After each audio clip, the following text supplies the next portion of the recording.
refusing to back down, unleashing the unstoppable force of resilience. There is a raw power that comes with resilience, an unyielding determination to rise up and fight back, even in the face of adversity. It defies all logic to pick yourself up after being knocked down, knowing full well that you may fall again. But that's what sets resilient people apart. They would rather take the blows and rise up stronger than settle for defeat. In this exciting and inspiring perspective, we explore the indomitable force of resilience of James Harold Webb, how it transformed his life, and how you too can unleash its full potential to overcome any challenge. So get ready to be inspired, empowered, and motivated to take on whatever life throws your way with unwavering strength and tenacity. Welcome to the Wellness Driven Life Show, where you're about to go on a wellness driven ride.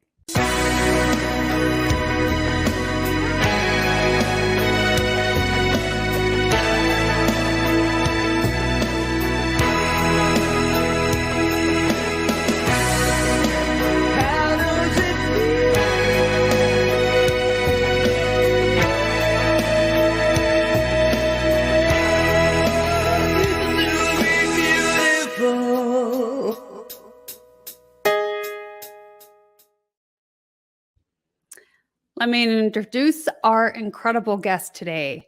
James's storied career started as a radiologic technologist in his home state of Mississippi. After moving to Dallas in 1983, he began working as the director of radiology at local hospital, and for the next 13 years worked as the director of radiology at a local hospital. I just reread that. He worked on the executive team for various medical imaging companies. In 1996, Webb started his first of several companies and became a key leader in the industry.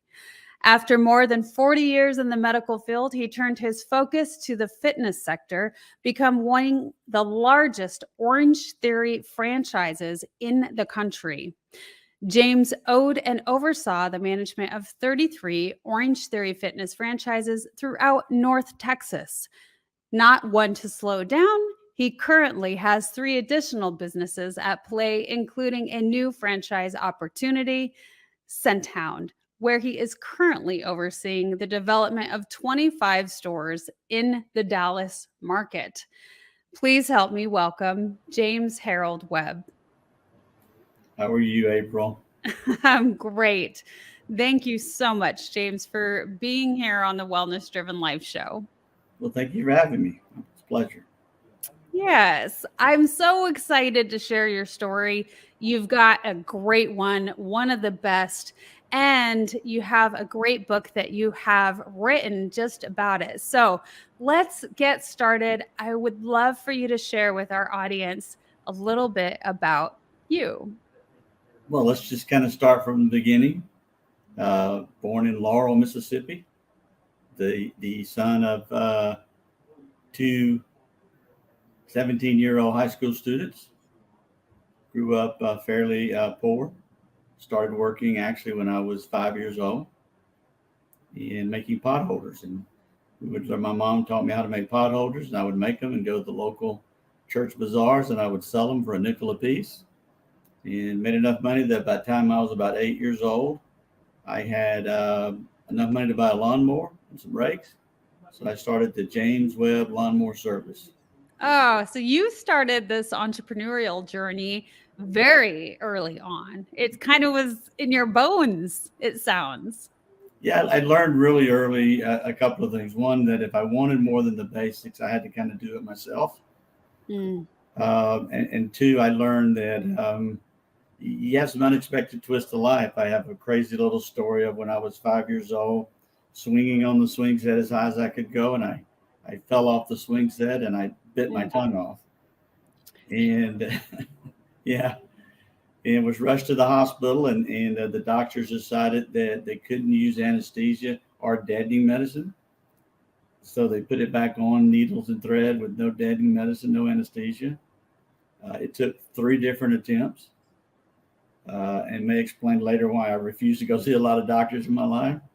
But it Yeah. was really one of my first steps that I would call resilience, was getting through that little thing in my life. That's so funny. I myself have a story of biting off both sides of my tongue when I was very little. We had a farm, and so we didn't wear seat belts, and riding in the truck on the farm, there's a lot of bumps, and there goes my chin on that dash, biting them both off. So I understand that. And one nice thing is the tongue heals quite quickly, which is a good thing. And at the same time, it can be a very traumatizing experience. And so I want to bring in, though, because you talked a little bit about your parents, and your parents were quite young, which led you to start doing things on your own. So let's just add a couple of cool photos that you My dad, yeah. presented. And yeah, this is your father. Yeah, that's a cool picture. I love to see my mom and my dad in little high school outfits. I was already born by the time they graduated high school, so that's interesting. Yeah, that's amazing. And very young. Yeah, my mom is really kind of a funny lady. She's a little over 80 now. She looks like she's 50. Um, she's living her end of her life great. She took care of her mom and she took care of her husband, so she was really a big influence on me as well. Oh, and then I'm going to show this picture Uh, of yeah, the young James Harold Webb. yeah, I think that's my first or second grade picture, best I can tell. I went to the first grade because it was before they made you go to have a birthday by September 1. So I actually was 5 years old when I started first grade. No kindergarten, just straight into first grade. Wow.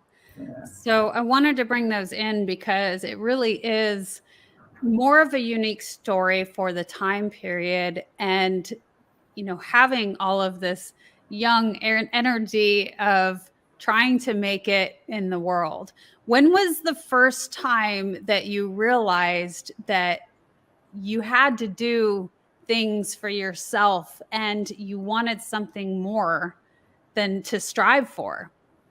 Yeah, I mean, again, pretty early, I kind of figured out that I had to do that. And, you know, making pot holders led to mowing yards. Mowing yards led to a newspaper route. Newspaper route led to me working at a little printing shop in junior high. And then by the time I was in high school, I was the head pressman of the print shop. And so went to high school full time and worked full time at the print shop at nights. And Wow. bought my first car at 13 because in Laurel, Mississippi, you could do that.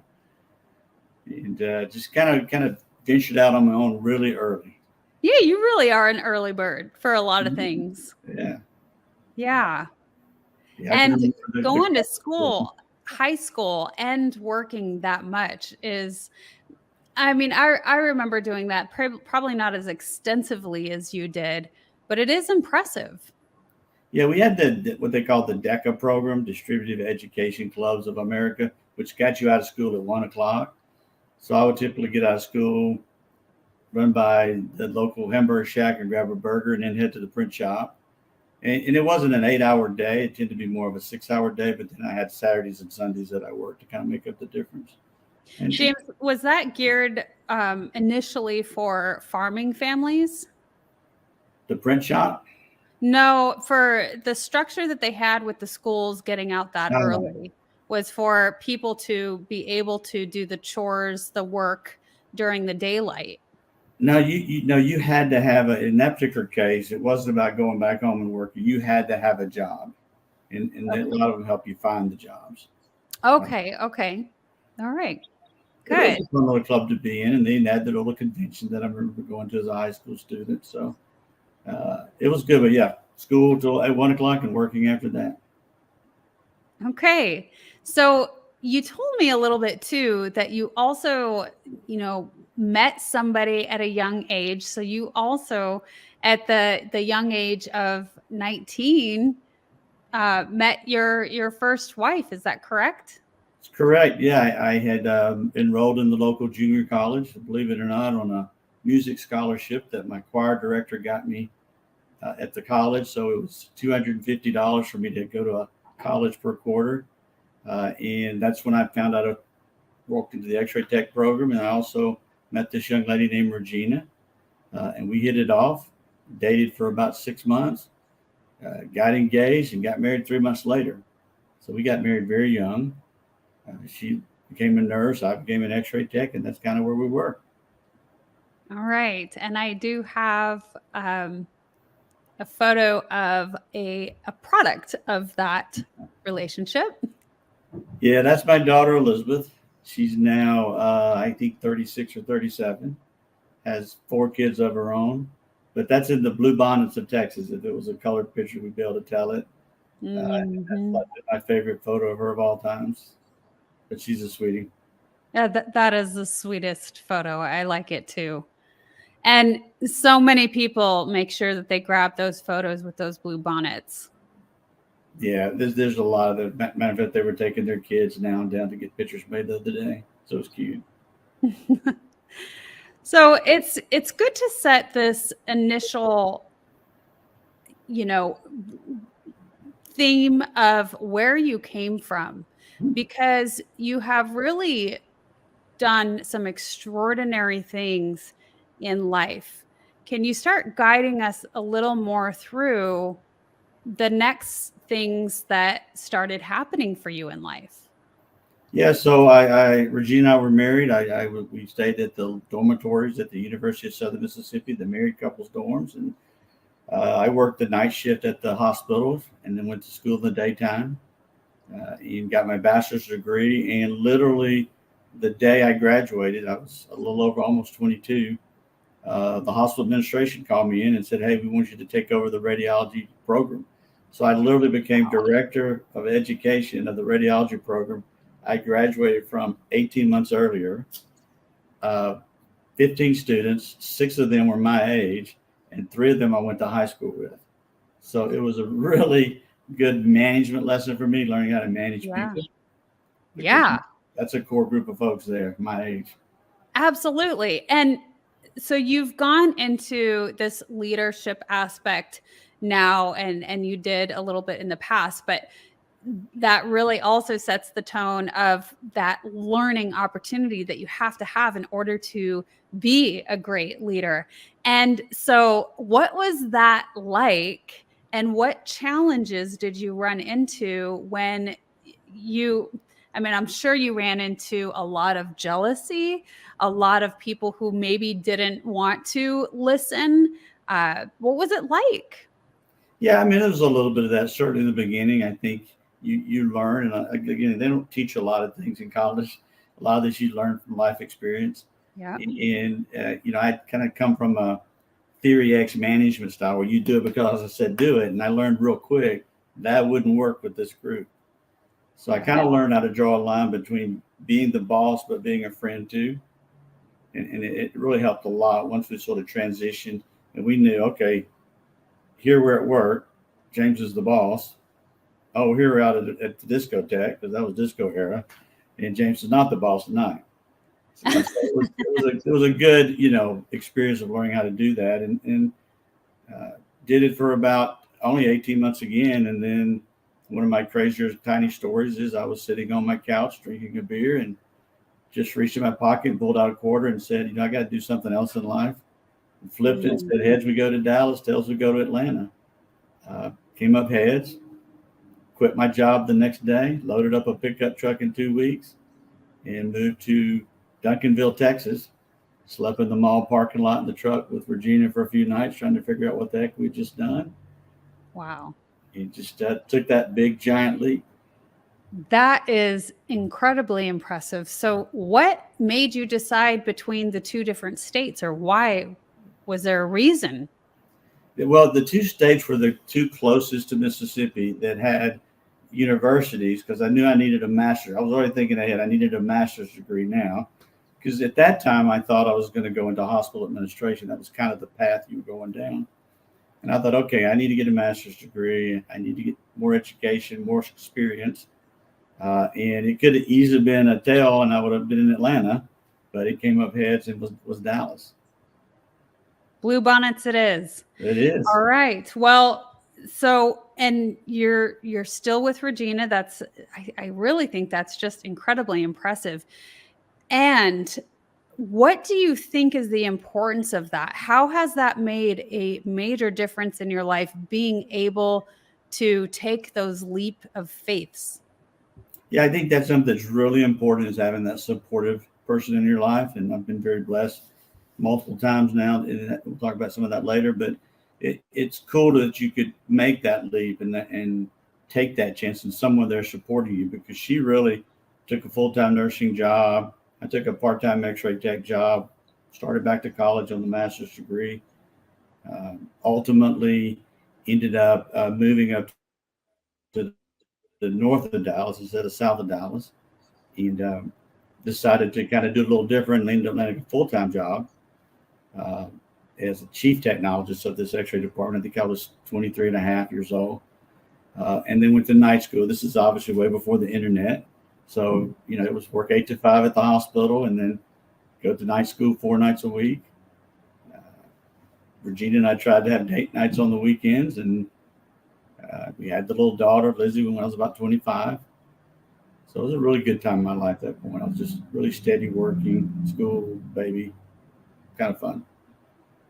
All right. Yeah. So you were trying out what it was like to have that family, and where things are a little more, consistent and routine. We tend to do that when we start families, when we have children. Children do a little better when they have that routine, right? And they teach us so much. My goodness. I mean, having kids is a totally different thought process and exploration of what life brings. And I like to say, you learn what to die for means when you have your first, right? And so that's incredible. James, it sounds to me like you are just this really high performer, and through life you shoot for the stars, and if you're not aiming somewhere, you just keep going and want to keep excelling. Yeah, I would agree with that statement. I think I don't know about if I'm a high performer, but I'm a really lucky performer. But I'm always the guy that's willing to take the leap and the jump, and make the necessary things. One of the things that happened, I'm literally chief technologist at 23, and the same thing that happened to me with the X-ray tech school happened at the hospital. 3 months after I'm there, the department director resigns, and they name me director of the entire radiology department. Yeah. At 24 years of age. So it was really cool experience, learning, managing people, learning how to manage people, how to create culture. That was a really steady stream time. It's also that time where I really was working on my career. I'm going to step up the ladder. I'm going to go to the hospital administration. This is where I'm going to go. At least I thought. So what happens next? What happens next is Barry O'Brien. So Barry O'Brien walks in the door one day at the hospital. This is when MRI first came out, and they're starting a mobile MRI company. And he asked me, would I join them to start this mobile MRI company? And I was literally like, heck no, I'm going to be a hospital administrator. But he brought me to Connecticut to his office and did an interview with me going about 130 miles an hour in his Datsun 240ZX. And I ultimately said yes. And so I joined him. And that's really kind of when I got out of the clinical side of medicine and more into the business side of medicine. Wait a minute. He had you captive in this? It was a fun captive. It was a fun ride. I've never done 130, but one other time in my whole life. So, you kind of want to get the interview over with and say yes. So I did. That's fun. That is really cool. It reminds me of a time when I was in law enforcement, and my patrol vehicle would only go up to 120. And I was so mad about it because the sheriff's would go up to 130. And I didn't think that that was right, because he wasn't the one going to all the calls as the first responder. So anyway, fun times, right? I had a cute conversation with the police officer one time when I told him my car would outrun his car, because at that time I had some hot rods. he says, yeah, but you can't outrun my radio. And I went, you're right. So we had a big laugh about that. That is true. You know, those state patrol vehicles have some of the quickest. Yeah. I don't mess with them. I'll pull over quick. Yeah. Yeah. All right, cool. Well, you know, James, you have some great stories, and thank you so much for sharing them. We're going to move into our first commercial, and then when we get back, I'm excited to learn more about what was next in life's journey. Stay tuned. Are you ready to take control of your ride to wellness? Rev up with Driven Living. Visit www.drivenliving.com and buckle up for a journey. Get exclusive access to our Wellness Driven Life Show guest portal, where you can dive deep into the minds of our esteemed guests. Sign up for our newsletter and get insider scoops on these distinguished personalities. It's like having a backstage pass to their life-changing wisdom. But that's not all. You'll also receive a free hug. You heard me right, a free hug. An enlightening ebook from the Driven Living team. Discover the science-backed benefits of hugging yourself. It's a fill-up for your wellness tank. Because at Driven Living, we believe in fueling your journey to wellness, both physically and psychologically. So what are you waiting for? Visit www.drivenliving.com today. And coming back to Mr. James Harold Webb, with your great journey through life, I would love to know about the what happens next, because there was a bit of a shift in life later on with your first wife, and then you met someone new. I did. So we took this little mobile MRI company. And this is in the very early days of MRI technology. We put these 25,000-pound magnets or MRI machines in trailers, and then we would go from hospital to hospital to hospital on routes. And we went from 3 routes to 52 routes, 50 different machines in about 3.5 years. So at this point, I'm 30 years old. I'm sitting at a big office on Beltline overlooking the city of Dallas. I've got 300 employees. I think I'm hot stuff. And then the phone rings. And words are very simple. Mr. Webb, we just sold the company, and since you have no equity, you're fired. And I learned right on the spot that I'd been a hired gun. And it was a bit of a shock. But I cleaned my desk out. I went and played golf to clear my head. And then fortunately, I was somewhat known in the industry because it was a young industry. I had a job the next day in Atlanta, Georgia. So I packed up, moved to Atlanta. Regina stayed in Texas with Elizabeth to sell the house. We were having a bit of struggles in our marriage. We'd been going through therapy. And eventually she joined me in Atlanta. And I will tell you that I love Atlanta, the city, but I hated that particular time in my life. You know, in an unhappy marriage, didn't like my job, hated my boss's boss. And just kind of real struggle there. And then again, I get these lucky little phone calls, and I got one that sent me in a different direction. And I could continue. So I got a call to go to work for a company, become the president of a medical imaging company that was physician owned. And if you know anything about medicine, there's a thing called the Stark Law, which said physicians couldn't own things that they sent patients to, called self-referral. So this was 15 imaging centers owned by physicians, and I had to go divest all the doctors, create a marketing structure, turn them into independent facilities.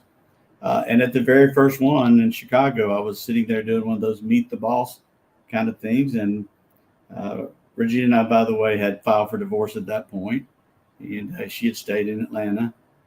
And I had then moved to Boca Raton, Florida, where the company was located. And a young lady walked into my room and said, "Hey, where's your cowboy boots?" She said, "I thought all you boys from Texas wore cowboy boots." Well, I wasn't wearing cowboy boots, but I was immediately smitten by Martha Beth Fisher. And what started out as a working relationship turned into romance. And she stayed in Chicago where she lived. I was in Boca. We did a lot of traveling back and forth. I would see my daughter one weekend, see her one weekend. She would come to Florida one weekend. I'd get a weekend break. We did that for 3 years. Wow, 3 Well, years. I was busy rebuilding this company. I was pretty busy working. Yeah. Then finally she moved to, there she is. She moved to Florida with me. And about a year later, we were married.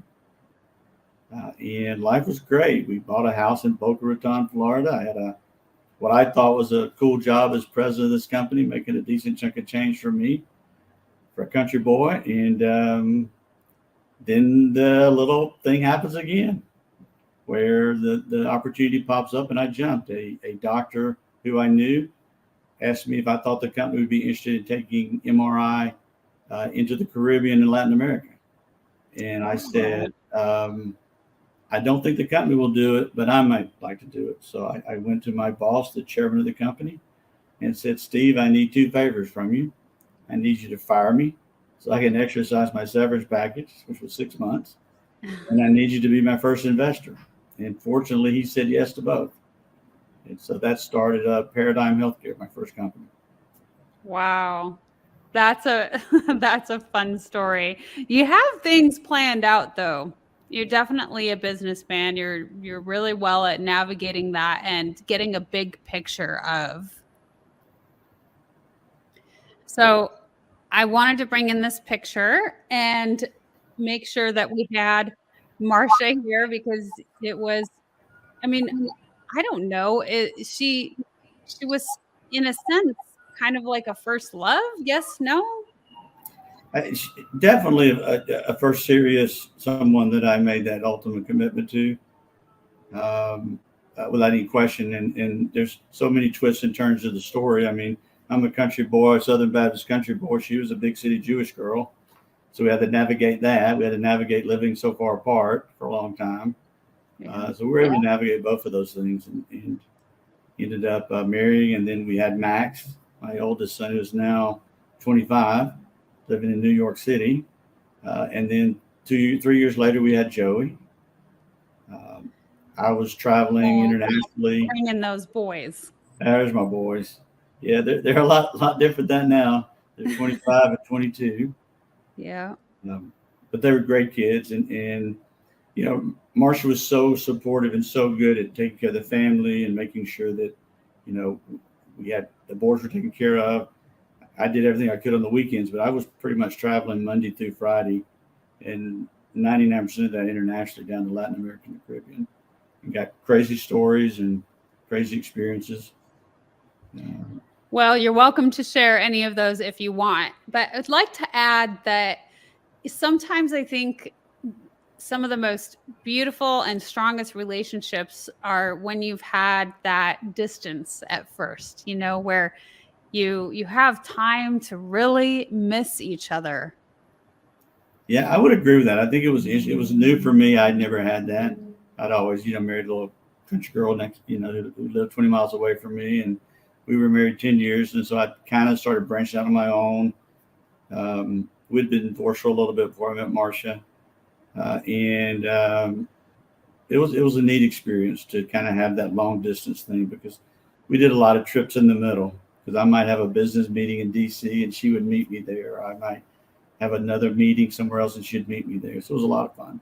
Yeah, that is fun. I think that also your time together is just really well spent, you know, because it's more intentional.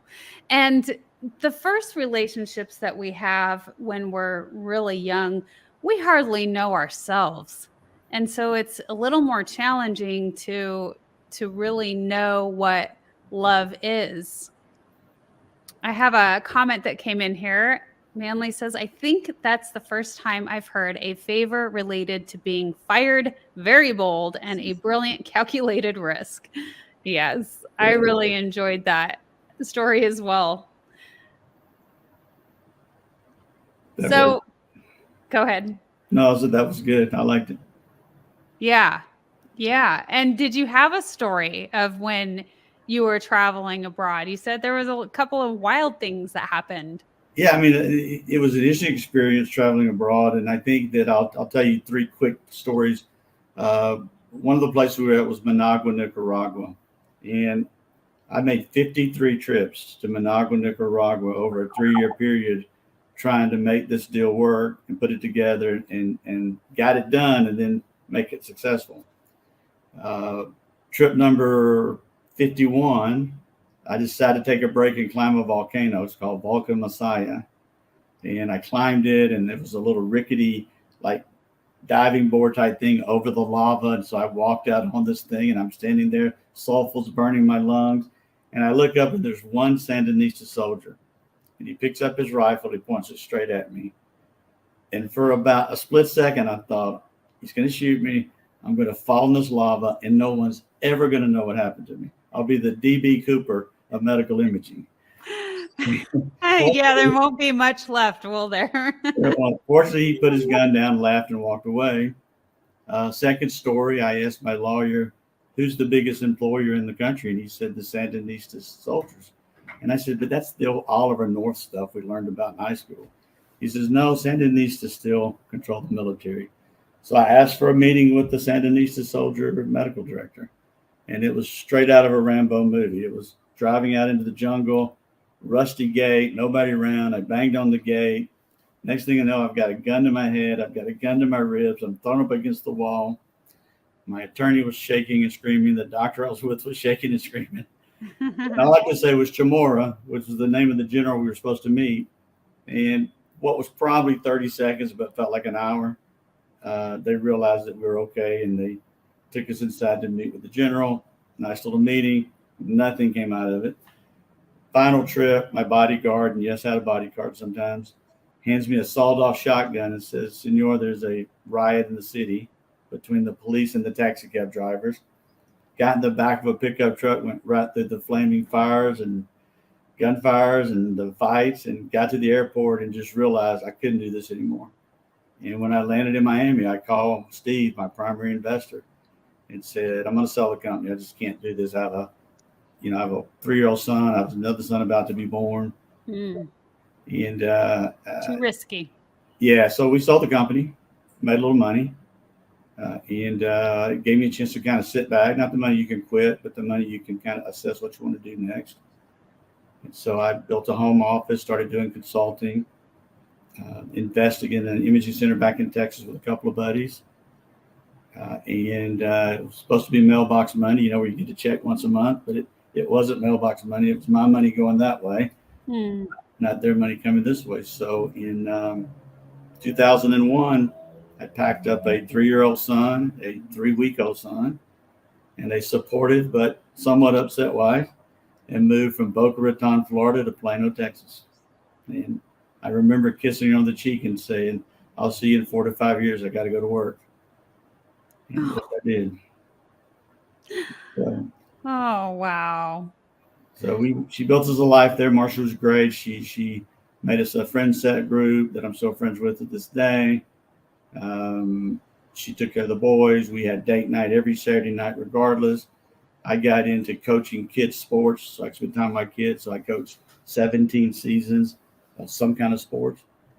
And we went about trying to fix and rebuild the company, and had a zillion catastrophes, but ultimately turned it around 2004. And went on to become the largest medical imaging company in Texas.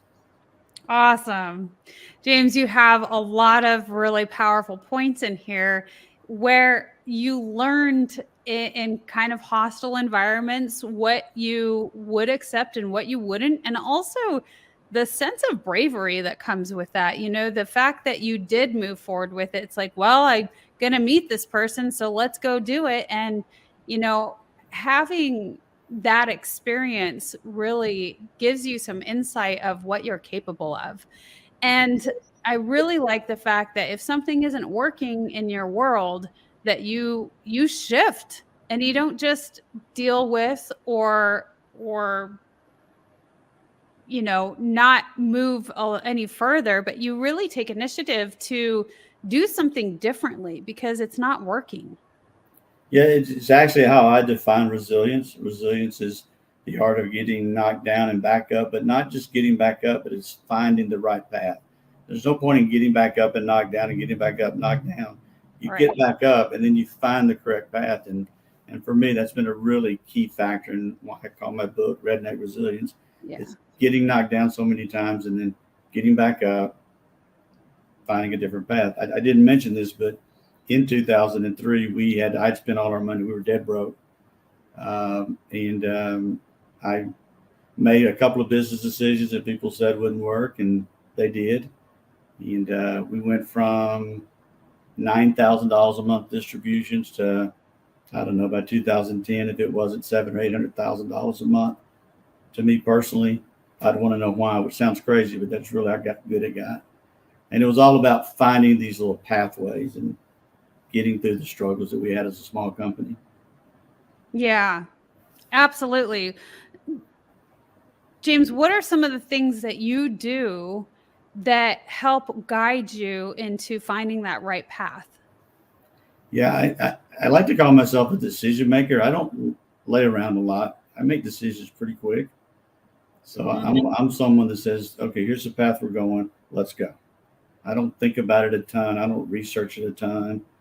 I know this is direction. It's just kind of a gut thing. This is direction I want to go. I'm willing to take the chance. Let's go. Now, I also have a theory that you hope for success, but you plan for failure. So I always have a backup plan no matter what I do.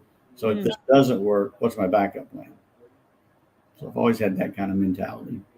I like that. And that definitely rings true throughout what you've said here. Flipping a coin, packing up and moving, saying, hey, we're gonna give it a go. And if it doesn't work, then this is what the next plan is. I love that. Thank you so much for sharing. Yeah. So, resiliency is key, right? Again, having to get back up.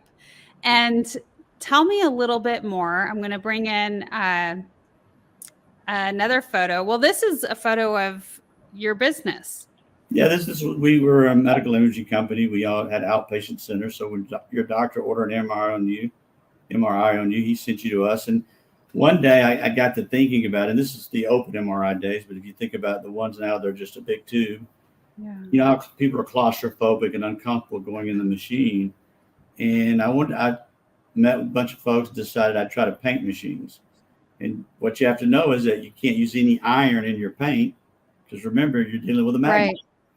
And so we had to figure that out. But once we figured it out, we were the first company to ever do this. This was our first machine we ever painted. And we made it into the big RT magazine, which was our industry magazine. And every one of our imaging centers after that had a theme. So you would come in and we hoped, and a lot of people told us it relaxed them. Yeah. Let them have their scan. And so this was just a picture from that. No, but I like that. And, it really shows the innovation that you've created within your businesses and for great cause. I mean, people need that, when they're going through challenging times in life or they're afraid. And so anything that we can do to kind of alleviate that and guide them through with ease.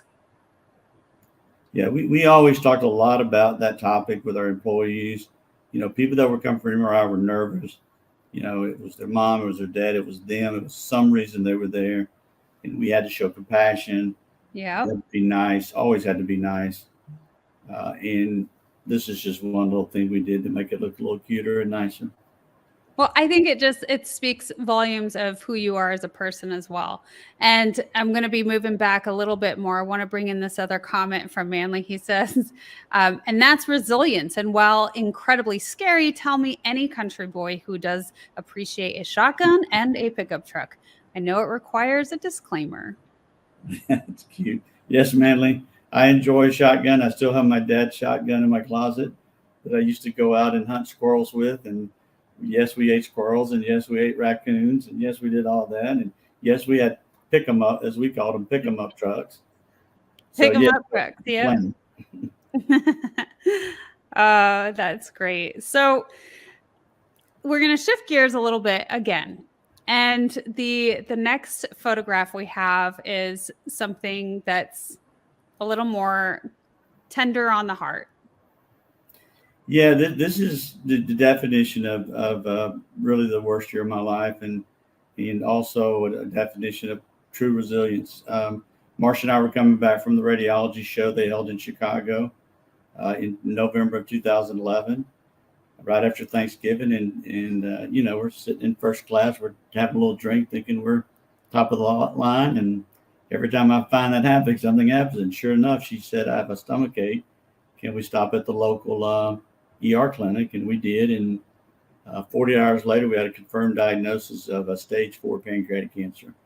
She had no symptoms, no signs, completely rocked our world. Wow. Just from nowhere, came out of nowhere. So I turned my company over to my employees and said, I'll see you guys in 6 to 8 months. I actually looked at the medical images that were taken of her, so I knew what I was looking at. And I knew that there was no chance, but we tried. We went all over the world looking for answers. We ended up at MD Anderson, Dr. James Abruzzi, the top guy probably in the world at the time. And they did all sorts of experimental treatment. None of it worked. So in May of 2012, May 20th to be exact, she was dismissed from the practice, given about 30 days to live. And it gets, as crazy as that story is, it gets crazier. We are driving back from Houston, very sad, obviously. I get a sharp knife-like pain in my back, diagnosed myself with a kidney stone. Really kind of pissed off that I get a kidney stone on that day. And take Marcia home, put her in bed, because at that point she was a little cognitive impaired, and got her in bed and went to the hospital and had a scan, and I didn't have a kidney stone. I had a tumor about the size of a baseball, and a few days later, a diagnosis of stage 3 renal cell carcinoma. So I had cancer all of a sudden, stage 3. And, went home that night. I can remember sitting in my driveway, talking to the man upstairs, why is this happening to my family? Why is this happening to Marcia? What is happening in my life? And anyway, next day, got back up, put my resilient hat on, went about finding hospice care for her and meeting doctors for me. And I didn't make another crazy decision and decided to forego radiation or chemo, and just told them to cut me open, gut me, and take what they needed to. And so I was put in the hospital. They took my kidney, they took the tumor, a little bowel, some other stuff, just kind of scraped out what they could, sewed me up. And then I did another crazy thing and walked out of the hospital in 19 hours to go home and take care of her. Wow. She made, that was the last photo of her ever taken. That was right before I had my surgery.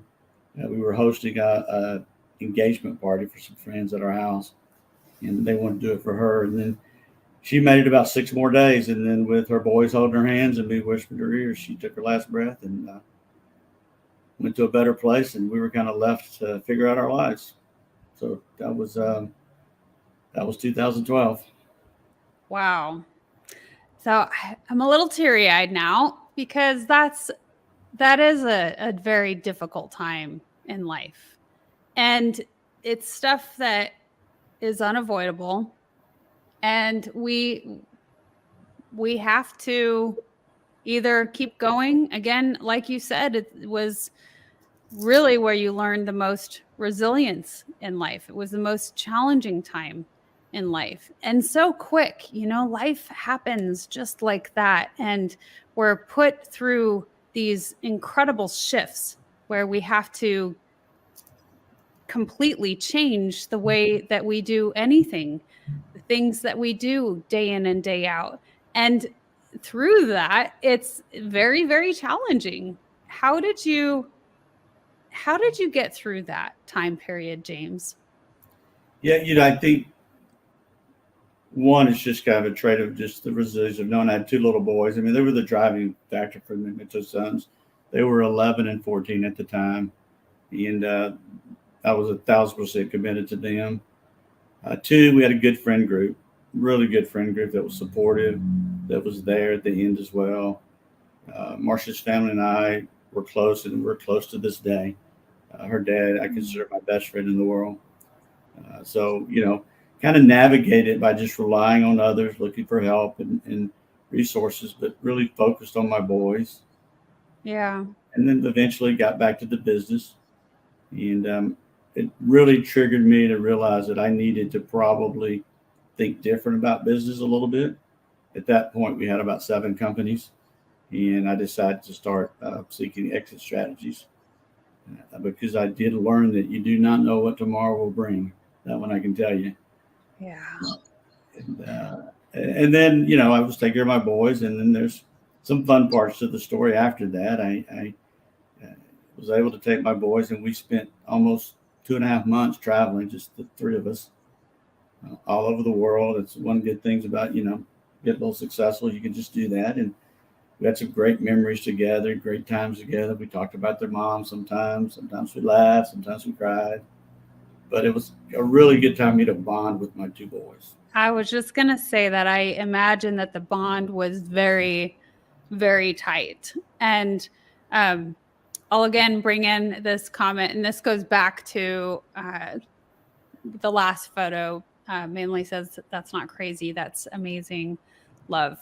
And having the boys, I mean, that's just such a huge, huge thing for those of us when we go through these major shifts in life, when we have someone that we have to keep getting up to take care of and to continue to lead for and be the example for, it makes sometimes all the difference.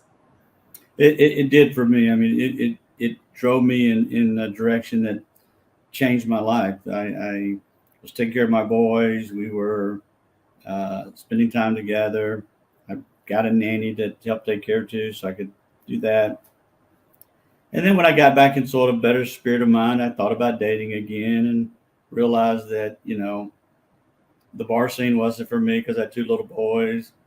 And I realized the guy that lives 3 blocks from Jerry Jones' world and, has a big house might be susceptible to drama. So I did something kind of fun on one of our little trips with the boys. And this is a little bit later, different trip. I signed on to Match.com. Yes, tell me about this, because this is an interesting twist as well. It is. I went on Match.com and I lied. And I've been told that lots of people lie on Match.com, but I lied in a little bit of a different way. I said I was an X-ray tech, raised a widower, raised 2 little boys. I didn't really go into the details of my past or my business, and put my profile out there and really kind of forgot about it. And every morning or so I would look. And one morning I looked and the term in Match.com and somebody winked at me, which meant they were interested in me. So I went back, and winking led to texting, and texting led to emails, and emails led to phone calls, and phone calls led to my first date in 21 years and my last first date for the rest of my life. As I said in my wedding vows, at my darkest hour, God sent me an angel. He sent me Catherine Lynn O'Keefe. She's just a year younger than me, and she had 2 beautiful daughters that were grown. And we dated for about 2.5 years.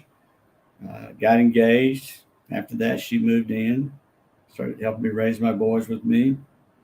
And then we were married in 2015 on May 23rd in a crazy, crazy, crazy wedding that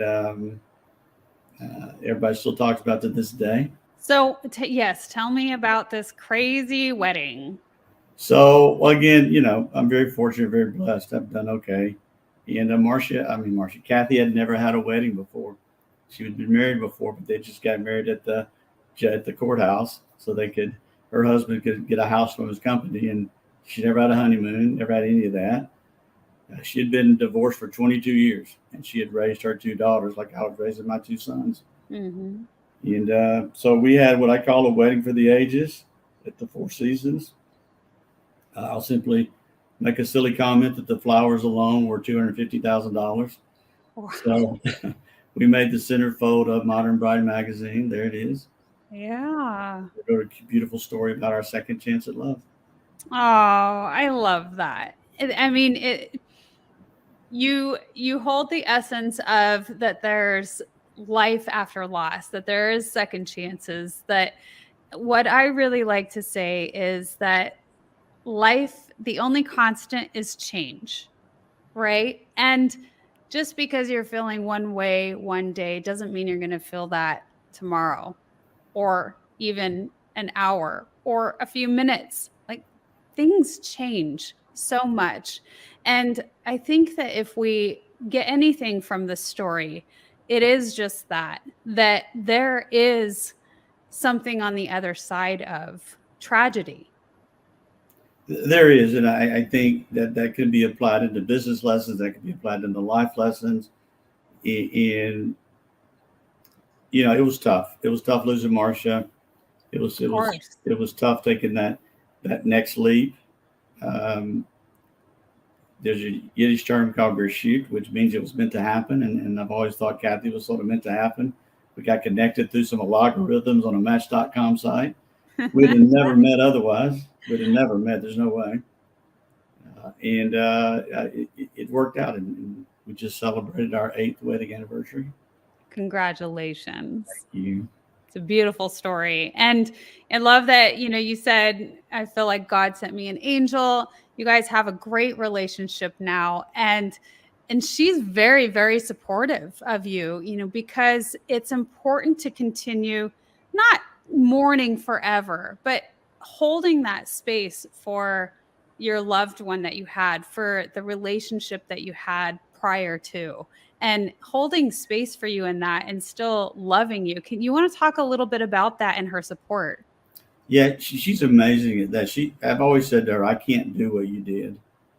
She's good friends with Marcia's family. They love her. We're going to see them in August. Her and Marcia's dad talk about TV shows on the telephone sometimes. So it's just been like this amazing fill in the blank connection. Mm-hmm. And she supports my, having my moments where I have to think about things. And she knows that on next Thursday I'll be in Chicago at the cemetery. She knows that already, and she's supportive of that.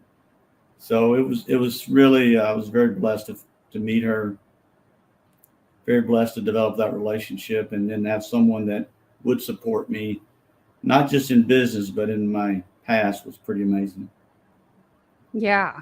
Yeah, I do too. And that's why I really wanted to bring that up, because I think that can be uncommon as well, where you find such a loving, supportive spouse that really allows your experience with your past and but really can provide a good present and an exciting future for each other.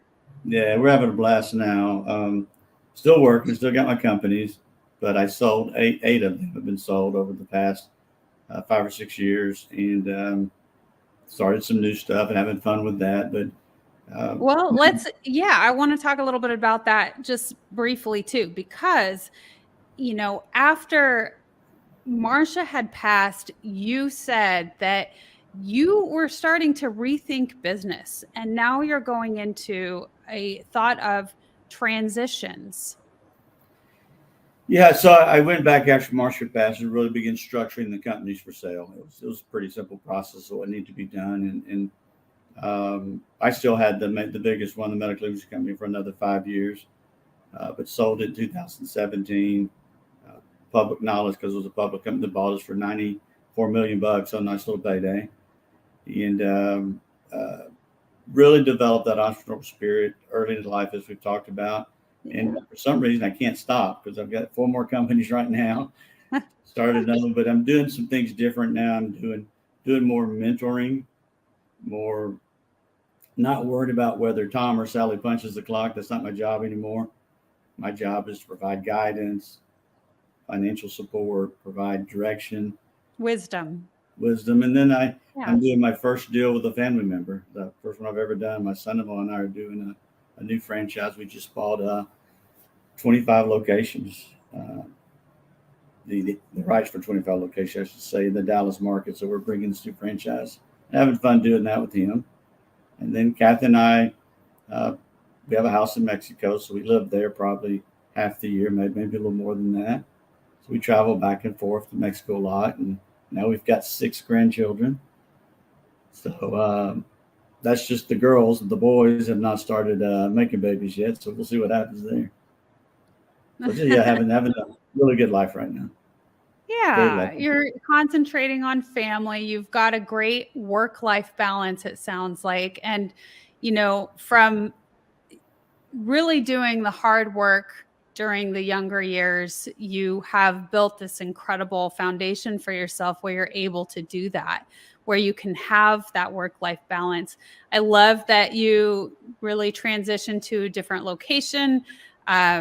And I want to bring in one of the photos of you because I think it's just the coolest, and had to have this also in the flyer because it really is this essence of living it up and soaking in the sun.